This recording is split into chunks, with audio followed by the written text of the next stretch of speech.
NBA. It's so great to be talking about basketball again.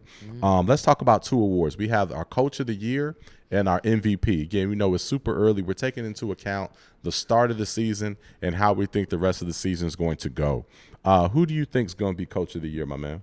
I think Ime Udoka is going to be Coach of the Year. Mm-hmm. This is a lot based off of the start now. The Rockets are 5-3, Mm-hmm. and looking pretty good with the new pieces. They got Dylan Brooks and Van Vliet, Yes. and yeah, I just think they're gonna get even better. Start off the year. Think that I predict them to be a play-in team after free agency. Okay. And I think You did. I think that can still happen. You so, did. You did. Yeah, so that was yeah, a great pick. That's my coach of the year. Yeah, I mean, we had. I know. Did you have Van Vliet as your top free agent? Yes. Okay. Yeah. I know I did. I couldn't remember if you did. Yeah, Van Vliet. We were very high on him as a free agent, so I'm happy they picked him up. Dylan Brooks. That was a great pickup. Yeah.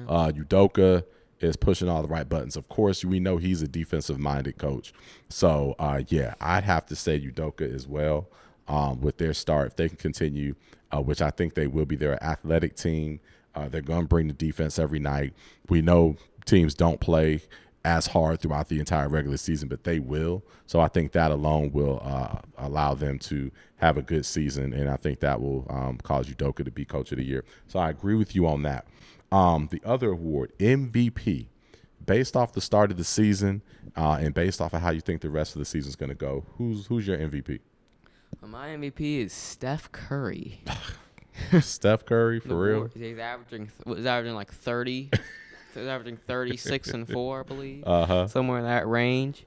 Wow. And I would have Luka, but he tends to fade off every year. Yeah. And towards the end, he starts off really good and then fades off towards the end. Man. And Kyrie is there, so I think he might take a little bit of the credit there for what they're doing. And Steph Curry, I think he's just gonna stay consistent. He's actually been getting better for the last couple of years, ball handling and Chris Paul's only gonna make his job easier scoring wise. So True. And Yeah. and you know he would be the oldest MVP ever. He'd be the oldest guy to ever win MVP. I'm gonna bet on that. You gonna bet on that? If anyone Okay. can do it, he can. All right. Well, now I do agree with it. If anyone can do it, he can. So not a bad pick. Yeah, I mean his stats are right there. He's Steph is what, 5th in points, so not too bad there.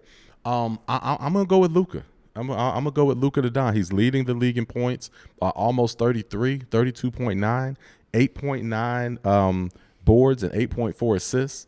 Those are some monster numbers. I think he will maintain that this year.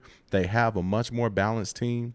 Kyrie is there. I like the pieces that they have. I feel like he'll stay in better shape this year. And I'm going to go ahead and bet on Luka to finally pull it off. A lot of people bet on him at the beginning of the season and then kind of fades off. But I think this is the year Luka gets the MVP. And if we look at years past, we know they're not going to vote for Embiid, although he's having a monster. I mean, he's almost 32, 11.5, and 5.5. So he is playing out of his mind. But just the fact that they gave it to him last year, and some people think Joker should have had it, and there's no way Embiid is going to get it. So yeah, I think Luka gets it because of the numbers and just the fatigue on some of the other guys.